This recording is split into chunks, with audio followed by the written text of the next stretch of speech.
Hey guys, up at Bartlett again. Let's talk about, I've been getting a lot of texts and emails and stuff about the fishing is sure getting a lot harder. Well, it is. The water's cooling down. Today it's 58 degrees.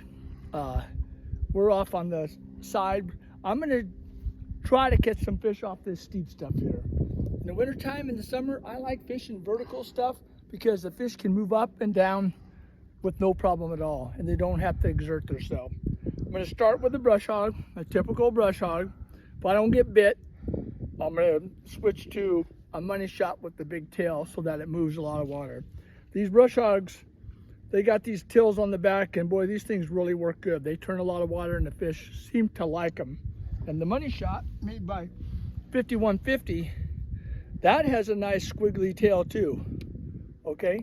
So I'm using two things with squiggly tails. They seem to bite curly tails or some kind of a worm with a tail, okay? So right now we're gonna just start right now, and we'll just kind of work along together and talk. So visibility is, boy, about 7 inches.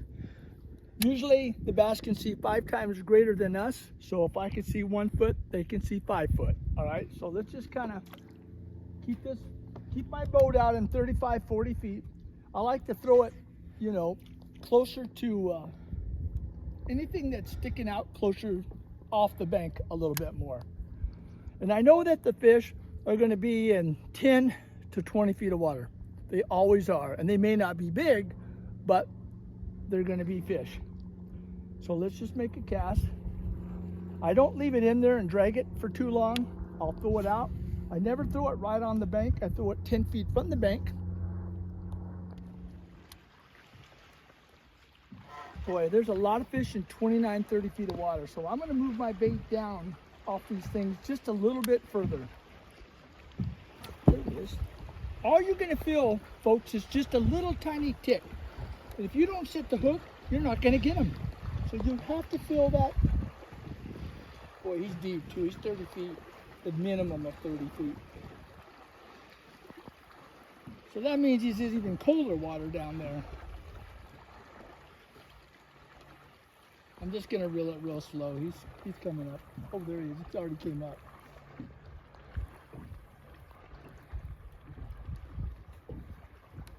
He should be coming up.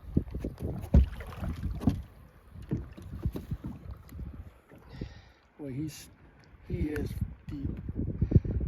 He's already bloated a little. I'll watch and make sure that he goes back down. So let me give you a little hint, and I go over this with all my customers too. When the fish bites it, he takes that whole thing in his mouth.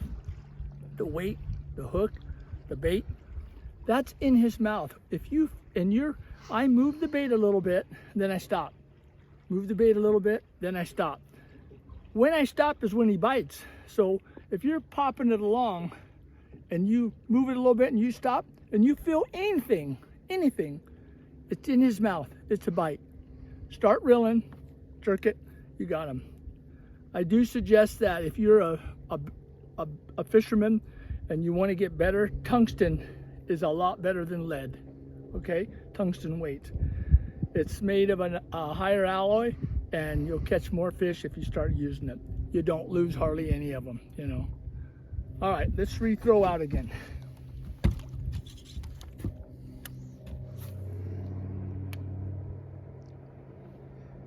So let me tell you a little secret about keeping your boat in the right depth.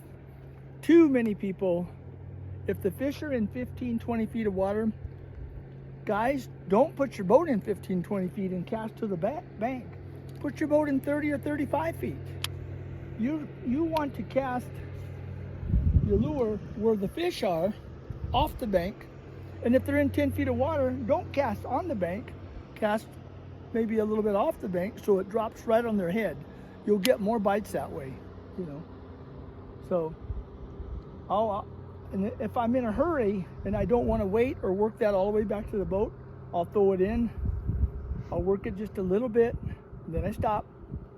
Let it fall back down because you can see how steep it is. Let it go down. If I don't get bit, I'll reel it up and throw it to the next point.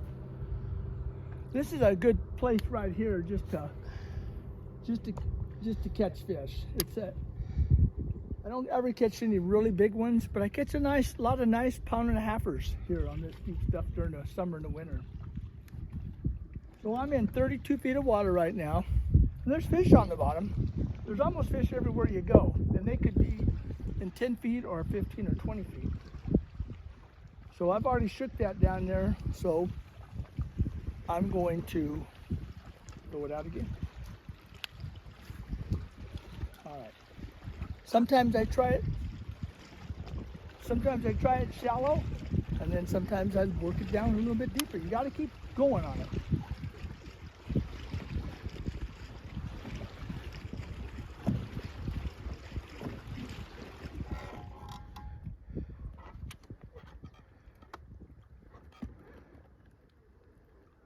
So I like to, later in the day, I like to shake this thing a little bit, but then I always stop it, because a lot of times you'll shake it, you might hit a rock, and you don't know if it's a rock or a fish.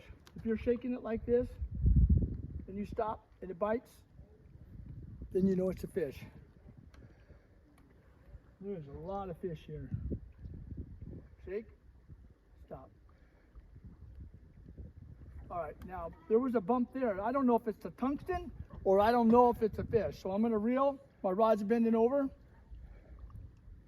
There he is. Okay, that's gonna happen to you a lot.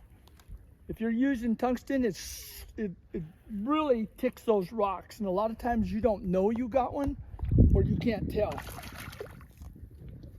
Not a giant, but if you're not catching fish at all in the wintertime, trust me, you will be happy with these things, because 1.5 pounds, and see how he's kind of white? So he came from a little bit deeper water.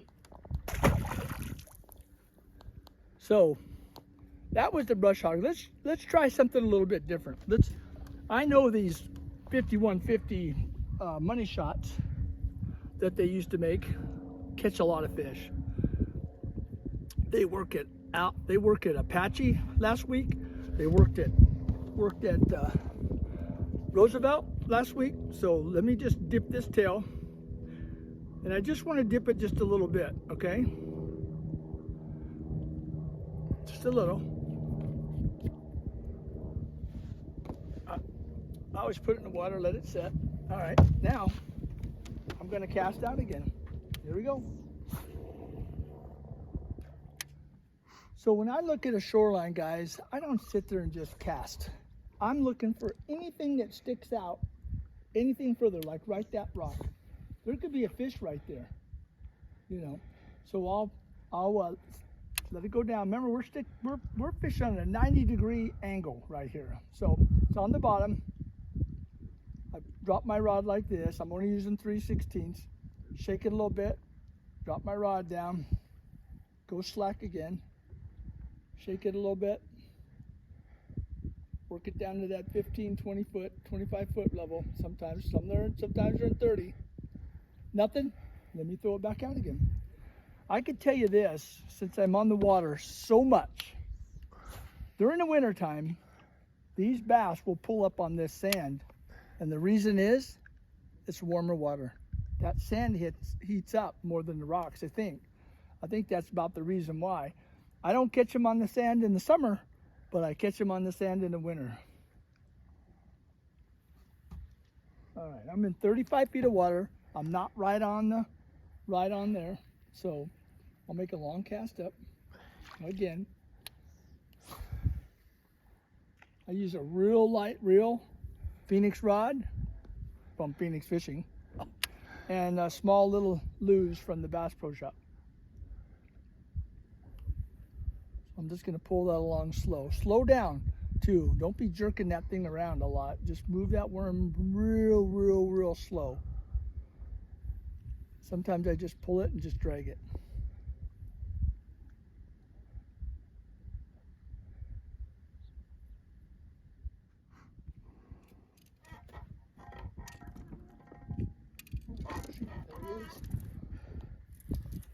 Sometimes they hit harder than normal, folks. They don't just barely tick it or pick it up and swim. This one was more aggressive.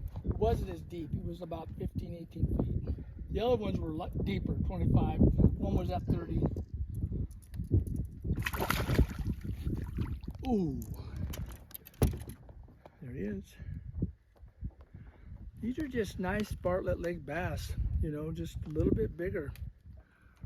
Real nice. Kind of whitish because they're down a little bit deep.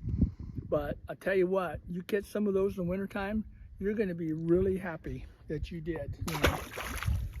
This is that money shot watermelon candy. It's not Gary's favorite. I like using watermelon. I like using watermelon red and watermelon candy, whether it's a brush hog, a boss hog, or this 5150. Trust me, I catch a lot of fish on these, and so do my clients.